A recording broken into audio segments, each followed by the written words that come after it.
host, Eileen. Yeah.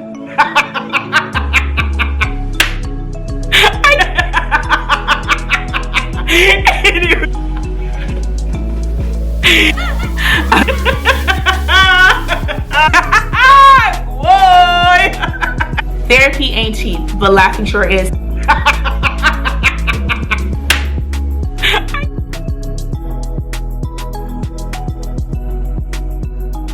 Hey y'all, it's your girl Eileen, back again on the Therapy of Laughter podcast.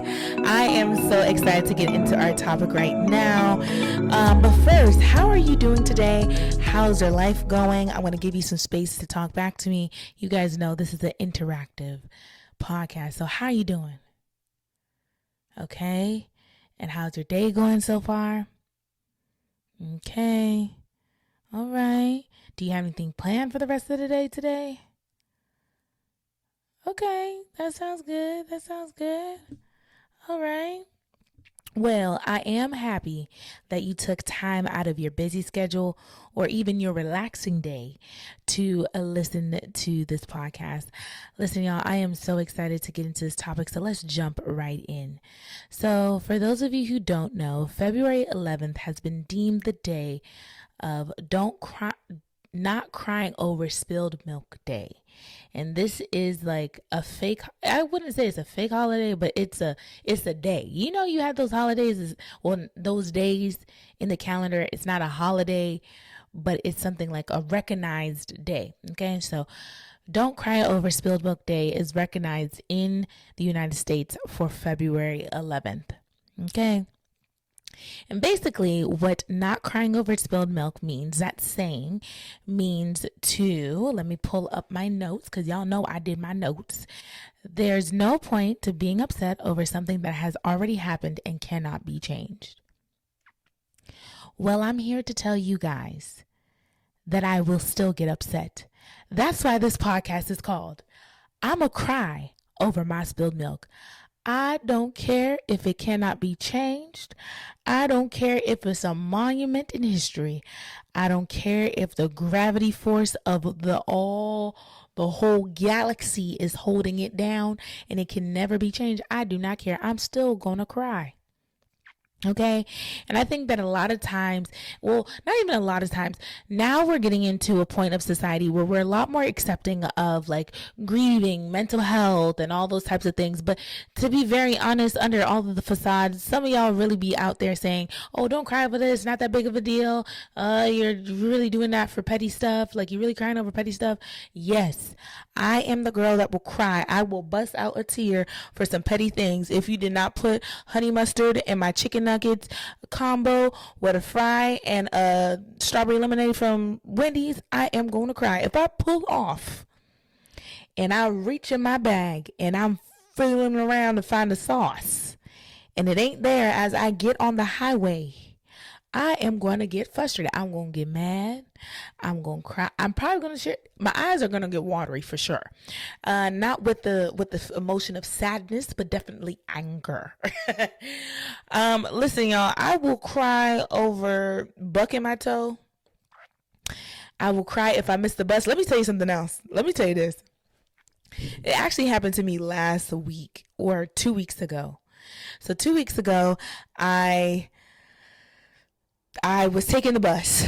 Bless the Lord. I was taking the bus on my way to work. And I don't know what it is with my life, but I have to work very, very hard for whatever I got, right? And I say that to say that most of my jobs are a 30-minute drive plus away from my house, or they're a 2-hour commute. Yes, I know that's crazy that it's 2 hours from a half an hour. However, but the reason being is because I'm crossing over different city lines. I've worked like 3 to 4 cities over from where the city that I actually live in. Madness, but we're praying. Come on, intercede with me that I will get a remote job in my career path so I don't have to be doing all this commuting. But anyways, so I got off my was it my second bus? I believe it was my second bus. I got off my second bus. And I saw my third bus like coming up to the stoplight. Now, PSA to all the bus drivers, y'all need if your bus stop is right there by a traffic light, you need to stop long enough for the people to cross the street to see if they're on the bus that you need, especially if your bus only runs every half an hour. Like, help somebody. Golly, y'all acting like y'all is coming out of your paycheck. Y'all want to be on time when you see people running for your bus, but you don't want to be on time when people are at the bus stop for an hour. But you know what? I digress, and let me get into my story. So boom. So I get off the bus, right? And I see the other bus from the corner of my eye. Now listen, y'all, if I don't get this bus that I'm trying to catch, I will miss my next bus to get to work. And that bus only runs every 45 minutes. So that means I would be waiting an hour and a half if I miss this bus, okay? So boom, I see the bus. And I see the traffic light is coming up to a yellow.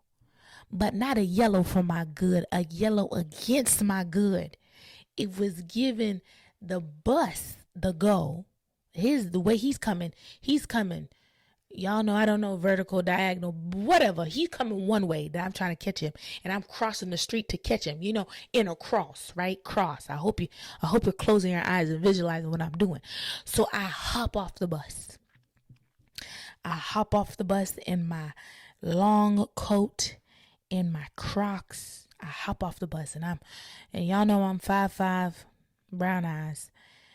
I'm chunky, so I have a little waddle in my walk. I'm waddling very fast to that stoplight, and the bus begins to rev its engine as I reach the back end of the bus. By this time, I already started jogging. I'm jogging, right? Listen, y'all, I'm jogging. Okay. Why? Out of nowhere, a mound raises from the ground. I said that it raised from the ground because I ain't never seen it before. It was never there all the other times I was at that bus stop.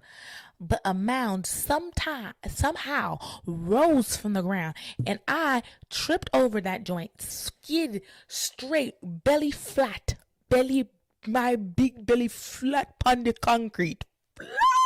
I saw me fall. Boom! Straight out. Boom! Straight out. Belly scratch up.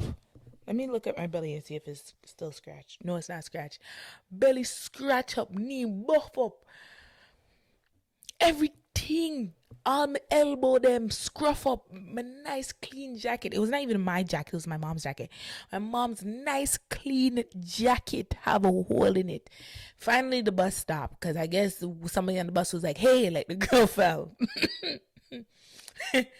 So I get on the bus. And the bus driver goes, what's the bus driver say? Bus driver's like, "Oh, are you okay? Like, do you need a Band-Aid?" I'm like, I can't see. The first thing I said, I was like, clearly I'm not okay. And then I was like, I honestly don't even, I don't even know if I'm bleeding. So anyways, I hang my head down. Listen, the way I felt so hard. I felt so hard that my pants dropped underneath my belly. Listen, I'm being very, very transparent. My belly is something that's working on the decreasement, if that is even a word. I'm working on the decreasing of the belly, right? So obviously, me as a belly girl, big belly girl, I always pull my pants up over my belly. So when I got on the bus, I was so disheveled. The jacket is hanging off this way. The pants just hang down so. My shirt all drape up because, like I said, skid on my belly like I'm a friggin' penguin. Yeah. Get on the bus, sit down. Yes, I made the bus.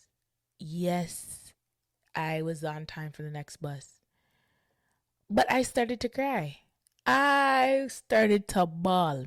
Yo, when I tell you water started to drain from my ears. And I know people are like, "Girl, why would you even cry? Like, it's not even that serious." Girl, boy, or whoever's watching, it was very much serious. And that story is a very, very good example of me crying over spilled milk. I will cry. I will bust out a tear. I'm gonna care what anybody say. I will cry. I just feel like crying just washes the heart. I know I was saying on the Instagram about how laughter washes the heart, but when you can't muster up the laughter, the hee hee ha ha, the crying, it kind of helps wash it off, with the salt, right? Now, mind you, like I was saying before at the beginning, that I know that we're getting better as a society of accepting people to grieve at different levels or grieve for the small things. But I think that we need to be a little bit more comfortable within ourselves and accepting the fact that we can grieve over small things. I am going to cry over my spilled milk. I don't care how much it takes. I don't care if it seems petty. Y'all, my cousin is calling me in the middle of this podcast, but we're going to keep going because 9 times out of 10, she has something else to say. But the topic today, listen, let me turn up the volume. We have a guest host on the line.